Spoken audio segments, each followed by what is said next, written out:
Halo sahabat sekalian, saya Joshua dan kembali lagi ke channel Historius. Channel yang coba membahas sejarah dunia tanpa harus frustasi baca buku tebal tanpa gambar.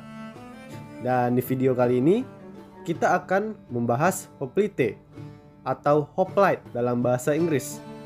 Namun, bagaimanapun cara kalian mengeja kata tersebut, itu bukanlah masalah yang besar. Dan berbicara tentang hoplite, saya rasa kalian udah nggak asing lagi dengan kisah sejarah legendaris 300 hoplite Sparta yang sudah tak takut lagi mati menahan laju pergerakan kurang lebih 2 juta tentara Persia di pertempuran Thermopylae.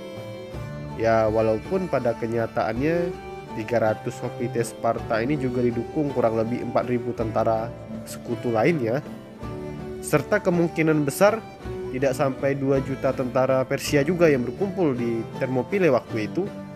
But ya, inilah yang saya sebut sebagai clickbait versi sejarah. Kesimpulan-kesimpulan sederhana atau narasi yang menarik yang membuat Anda ingin tahu atau tertarik tentang sejarah suatu peristiwa. Tapi by the way, kita nggak membahas Sparta atau Persia-Persiaan di sini. Kita akan membahas hoplite, tentara kelas berat era Yunani kuno yang terkenal dengan tameng bulat dan formasi dinding perisai rapat mereka yang khas, atau disebut juga phalanx. Makin tertarik? Mari kita bahas. Tapi pertama-tama, mari kita dulu bahas dari mana kata hoplite berasal. Kata hoplite yang merujuk pada kelas tentara berat Yunani kuno ini berakar dari kata hoplon. Hoplon adalah nama dari tameng bulat yang dipakai oleh para tentara ini. Para sejarawan menyimpulkan bahwa prajurit hoplite dan formasi phalanx mulai digunakan dan terbentuk pada abad ke-8 sebelum Masehi. Sebelum masa ini, kebanyakan konflik bersenjata terjadi dengan skala kecil, di mana dalam perang para prajurit akan berperang satu lawan satu dan saling menyerang dengan senjata jarak jauh. Perlahan, dengan meningkatnya jumlah penduduk di daratan Yunani, negara-negara kota yang disebut polis berdiri. Negara kota atau polis-polis yang berdiri ini memiliki tata hukum dan tradisinya sendiri, dan sudah merupakan naluri manusia untuk bersaing dan menguasai sumber daya alam. Dan hal ini juga tidak jauh berbeda terjadi dengan polis-polis Yunani. Perang antar polis lumrah terjadi, di mana setiap polis berusaha memperluas pengaruh mereka. Politik Yunani yang terpecah belah inilah membuat perang menjadi hal yang lumrah, dan dengan alasan yang sama mendorong lahirnya hoplite dan taktik phalanx. Masih dalam perdebatan siapa polis pertama yang menggunakan hoplite dan formasi phalanx. Beberapa sumber mengatakan bahwa kota Sparta yang pertama menggunakan formasi phalanx. Namun pendapat ini masih direvisi kembali setelah penemuan arkeologis menunjukkan bahwa kota Argos adalah yang pertama menggunakannya. Tapi terlepas dari semua itu, hoplite beserta formasi phalanx lambat laun tersebar ke penjuru Yunani karena formasi phalanx dan prajurit hoplite terbukti efektif dalam pertempuran. Perlengkapan hoplite. Sekarang mari kita membahas perlengkapan yang dipakai seorang prajurit hoplite. Dan tentu guys, hoplite memakai baju sirah di tubuhnya. Tidak seperti di film 300 di mana para tentara Sparta bertempur bermodal kolor doang, yang lebih mirip kumpulan pria gay menurut gua daripada tentara. Pertama, mari kita bahas baju sirah seorang hoplite. Suatu hal yang perlu diingat bahwa seorang hoplite harus menyediakan sendiri perlengkapan perangnya, sehingga rata-rata prajurit hoplite berasal dari golongan masyarakat menengah dan elit yang mampu membeli perlengkapannya sendiri. Berbeda bukan dengan masa sekarang di mana perlengkapan tentara tentu saja disediakan oleh negara. Umumnya, baju sirah yang terbaik yang dapat digunakan adalah cuirass.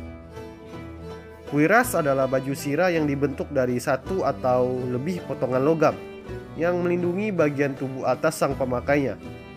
Cuirass melindungi bagian dada dan perut sang pemakai, yang tentu saja sangat fatal bila tertusuk atau diserang. Kuirass sangat mahal, membuat tidak semua orang yang dapat membelinya. Baju sirah selanjutnya adalah Linotorax. Baju sirah ini adalah yang paling banyak digunakan pada masa Yunani kuno. Biaya pembuatan Linotorax jauh lebih murah dari kuirass, namun mampu memberikan perlindungan yang cukup bagi pemakainya dan juga nyaman digunakan. Kuirass yang sepenuhnya berbahan logam sebenarnya kurang nyaman digunakan untuk waktu yang lama, sehingga Linotorax menjadi pilihan yang baik. Masih dalam tahap penelitian dari apa saja bahan dan material yang digunakan untuk membuat Linotorax. Namun, sebagian besar para ahli mengemukakan bahwa linen dan kulit menjadi bahan pokok baju zirah ini. Helm perang. Helm perang juga merupakan perlengkapan penting bagi seorang hoplite. Ya, karena tentu saja helm ini melindungi bagian kepala dari serangan lawan. Helm perang hoplite yang paling ikonik dan terkenal adalah helm Corinthia.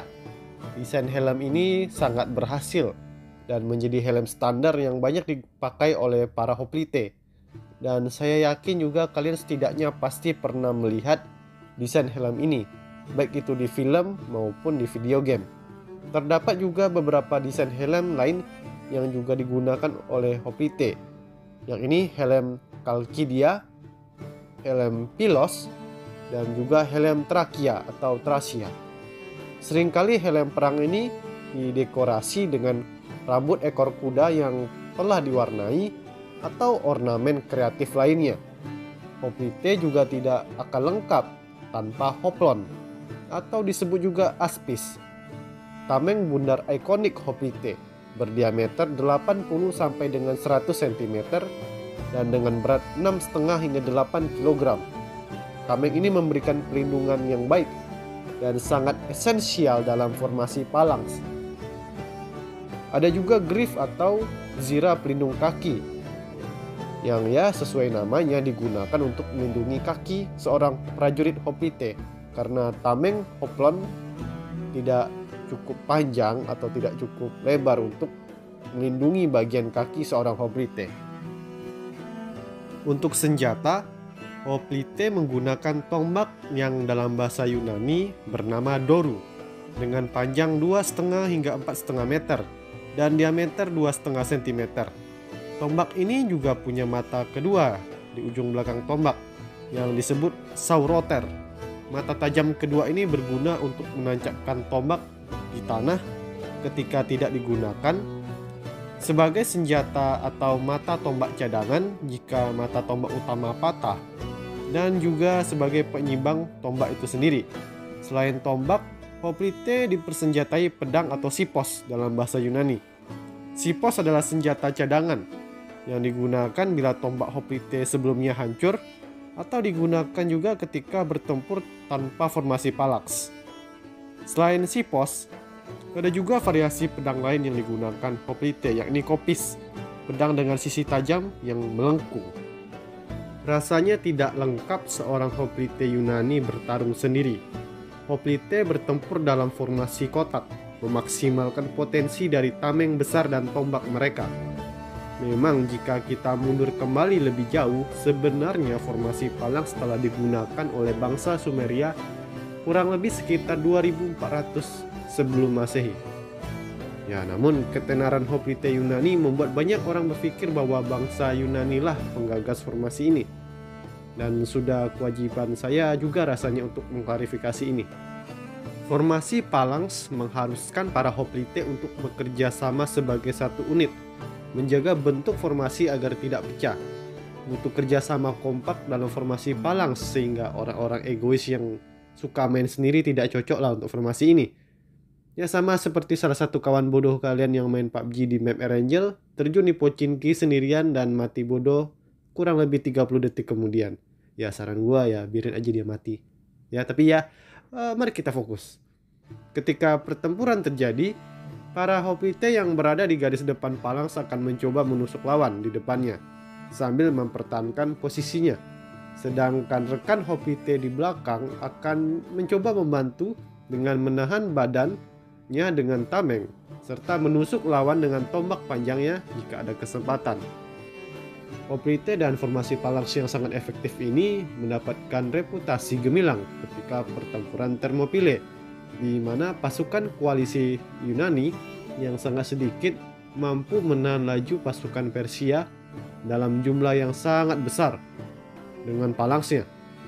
Dikarenakan bentang alam yang sangat cocok untuk Hoplite dan formasi Phalanx, jalan yang sempit dengan laut dan tebing tinggi di sisi jalan tersebut membuat formasi Phalanx tidak bisa diserang dari sisi sayap.